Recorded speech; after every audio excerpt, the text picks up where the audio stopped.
to just briefly comment on the Jesse Ventura, David Icke controversy that's going on. And I read this last night, and I want to read it again because I had a highlighted copy or a marked copy at home on the points I wanted to make, and I forgot it. So I'm going to have to reread this during a break to make my points about these two men and hopefully stop them from getting into a war with each other that is only destructive for those of us that are investigating liberty and freedom. I think both men are good people. In fact, I know both men are good people, even though I may disagree with both of them on some issues. And it was a comedy of error that caused this.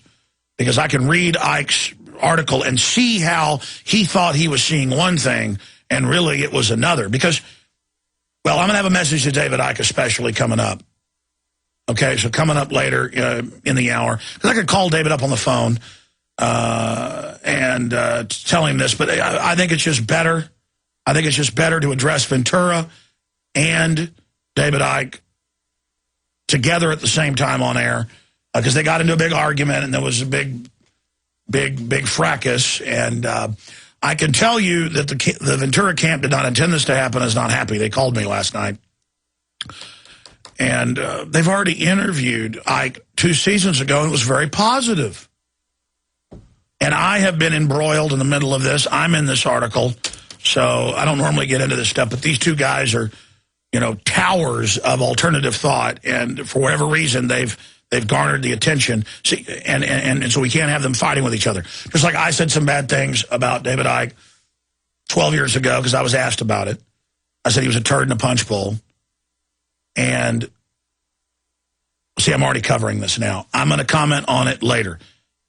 And the point is that was destructive. And so I apologize for it. David is welcome to his opinion, and he is a very intelligent person. And I mean, all these religions out there believe things wackier than what he does.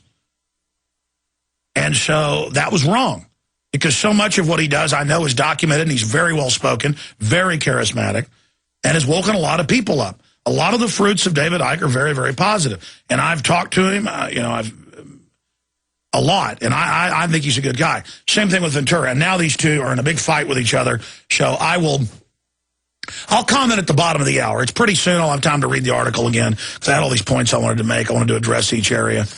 And so in the next 2 breaks, I'll have time to read this. It's titled Jesse Ventura, Pet Detective. I must read, so I'm gonna reread over that and comment on it.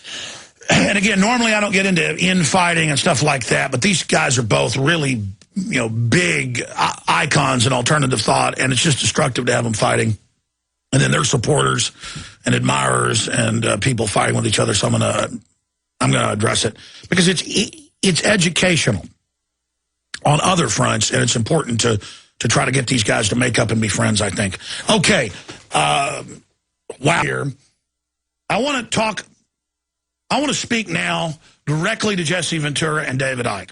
And sure, I can call both men up on the phone and talk to them, but I want to basically talk to both of them here at one time and give them my 2 cents, and they can listen to it or they can ignore it. But David Icke put out a report yesterday that I didn't see till last night, and it's caused quite a fracas. Jesse Ventura, Pet Detective, a must-read, and it's up at davidicke.com. And so here's my message to both of them. David, you know that they interviewed you for the first season of Conspiracy Theory on Secret Societies. It was the first time there was ever a national TV show that was anti-Skull and Bones, Bohemian Grove, Illuminati, and you were interviewed and presented as an expert with gravitas. You were treated with respect. That piece is public. I'm sure you've seen it. So let me just bring that in as evidence, number 1. Number 2, you are both good people that I know, and even if I disagree with some of what both of you believe, it doesn't mean that we're enemies. It doesn't mean that we can't all have our views. Many of David Icke's views, he's insightful, he's charismatic, he's very intelligent. A lot of what he's talked about has come true. He talks about some really wild stuff. But truth is stranger than fiction. I'm not saying I'm sold on some of it. But A lot of what he covers is mirrored in religions of the world and history. He just has a different interpretation of it. And it's a lot less wacky than what some other religions push. So my question is, why do people get so upset about what David Icke covers? Okay? Now, on the subject of Ventura, people are asking, well, Alex, what are you talking about? And I've been embroiled in this. I've been mentioned in this several times. And so I'm going to cover it here briefly and then go to our Jim Rogers interview, at least parts of it ahead of our guest joining us. The interview I did last night that we're premiering here on the radio today, and also we'll stream it at prisonplanet.tv.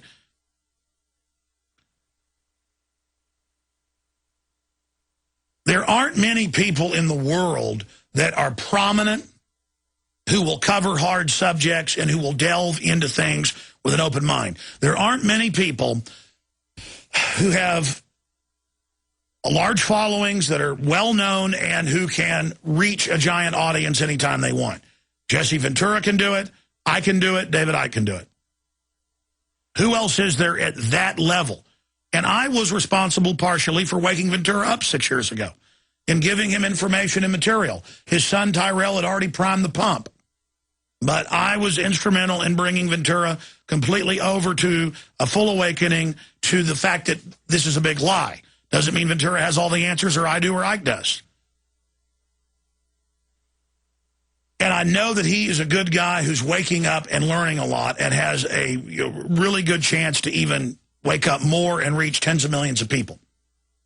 And so we can't have David Icke and Jesse Ventura fighting with each other because of a comedy of errors. And that's my message, and then I'm just going to finish up briefly here, to Jesse Ventura and to David Icke. Because this is a comedy of errors. I have been on probably 15 shoots with Jesse Ventura in the last 2 seasons and this season of Conspiracy Theory. When they're out in the field and we're at some government facility or something, it's live, it's 100% real, it's happening. But when you sit down and do an interview, sometimes the camera guys and lighting guys will take 2 hours to get ready. I've been there many times with Ventura's like, come on, let's get this done. And then he'll just kind of rant and rave about the New World Order and police state and stuff and issues. I mean, he's a real person. He's really passionate behind the scenes about these issues. He'll talk to a waiter. He'll talk to troops at the airport. He will sit there and talk at people. And so what happened is Ventura rode the train for a day to get there to meet in Cleveland, Ohio with David Icke, where he was speaking. And in reality TV, they do not want the people that are about to meet beforehand because they want it to be real. And so Ventura gets down there, and he's in one room, and right next to it's Icke. They're keeping them apart. He hears Ventura for an hour talking about issues. Icke is feeling like, Icke says, well, I'd like to go in and meet him. Ike's a nice guy. He's like, I'd like to go meet him. You know, and they're like, no, you can't meet with him now because it's just some, mid-level or low-level, person who's keeping the schedule. And that's what he says in the article. Is like, no, sorry, not right now. Didn't tell him why. So he sits there for over an hour, hearing Ventura right in the next room, basically saying, hurry it up, and this New World Order, and, ranting about issues. And then Ventura comes in, and they sit down and they start doing the interview, and Ventura's like, give me bullet points, boil it down. And Ike's like, come to my 9-hour thing.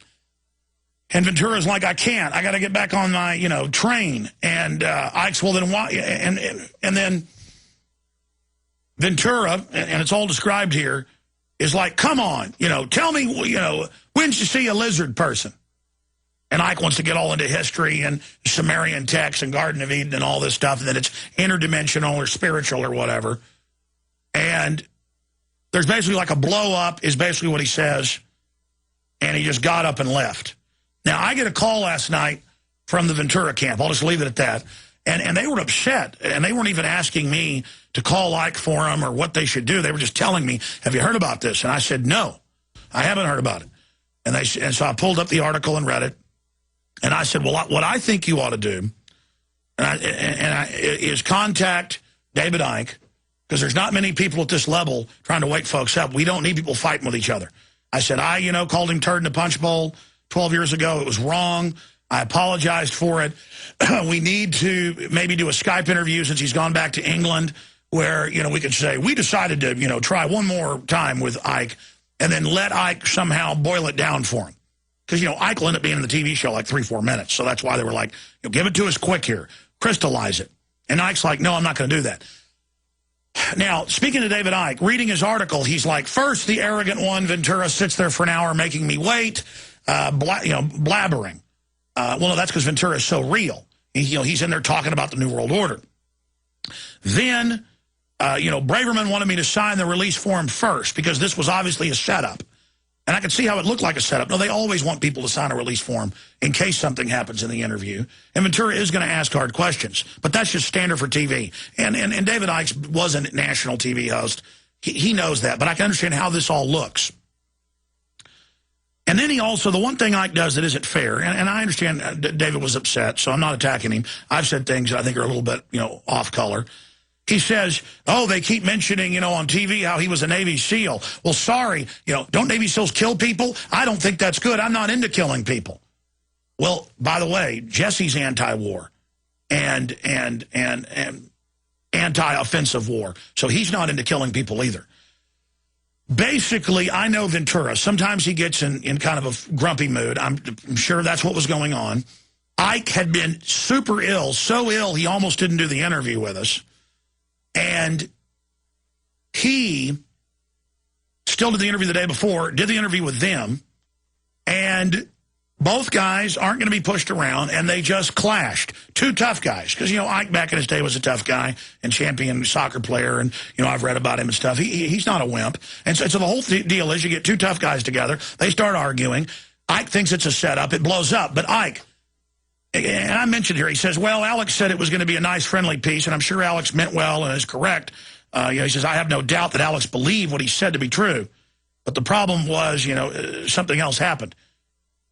David, you were on their show 2 years ago, and it was totally positive. What's happened here, David, is that Ventura is nervous covering these subjects, but he's covered all the hardcore things that can be proven. People want to hear this covered. And so this season, some of their episodes are subjects that Ventura isn't, entirely comfortable with. So he's going to put you on the hot seat. And I always see David shine on the hot seat on international television and things. So David was sick. Ventura was in a grumpy mood. You guys need to get back on the phone, be friends, and not have this piece come out with the blow up and all this just because it makes interesting TV. It needs to, you guys need to be friends and agree to disagree and not let this happen so that all of your supporters on both sides start fighting with each other over this. Let's not divide and conquer here. I understand David's issue. We all need to be friends. That's what I have to say.